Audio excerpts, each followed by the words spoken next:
જૂથબંધી છતી થઈ ગઈ છે। મેયર અને ચેરમેન વચ્ચે આવ્યો છે વિવાદ। વિશ્વામિત્રીનું નિરીક્ષણ કરવા મેયરે એકલા જવું પડ્યું હતું। ચેરમેન અને કોર્પોરેશન કમિશનરે મેયરની રાહ ન જોઈ। મેયર આવે તે પહેલા ચેરમેન અને કમિશનર નીકળી ગયા હતા। મેયરના પ્રોટોકોલનો ભંગ થતાં સભામાં પણ આ મુદ્દો ઉછાળાયો હતો। મેયરનો પ્રોટોકોલ કેમ ન જળવાયો આ પૂછ્યું હતું ઘનશ્યામ પટેલે। મેયરને તમે સાંભળો પણ નહીં, એને દરકાર પણ ના કરો, એ હું એક સભાસદ તરીકે, વડોદરાના નાગરિક તરીકે, વડોદરા શહેરના પ્રથમ નાગરિકનું આવું અપમાન ના થવું જોઈએ। આ બેદરકારી છે, આ બેદરકારી કરી છે।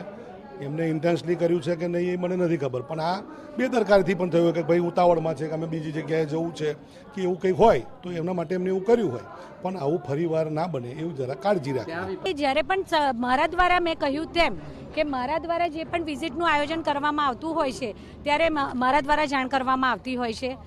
હવે એમને આ મેસેજ મળ્યા છતાં પણ એમને અડધો કલાક વહેલા, કારણ કે કોઈ મીટિંગ હોઈ શકે અથવા કોઈ જગ્યાએ વિઝિટ કરવા એ લોકો પોતે જવાના હોય, એ કારણ મેયર સર્વોચ્ચ પદ છે ને, આ તો પ્રોટોકોલ છે, મેયરની સાથે જ એ આપ એમને જ પ્રશ્ન પૂછી શકો છો કે એમને પ્રોટોકોલ શું છે શું નથી, કે ભંગ કર્યો છે કે નથી, કે કયા કારણસર વહેલા આવ્યા છે, એ હું તો એમના રીઝનનો જવાબ હું તો ના આપી શકું ને।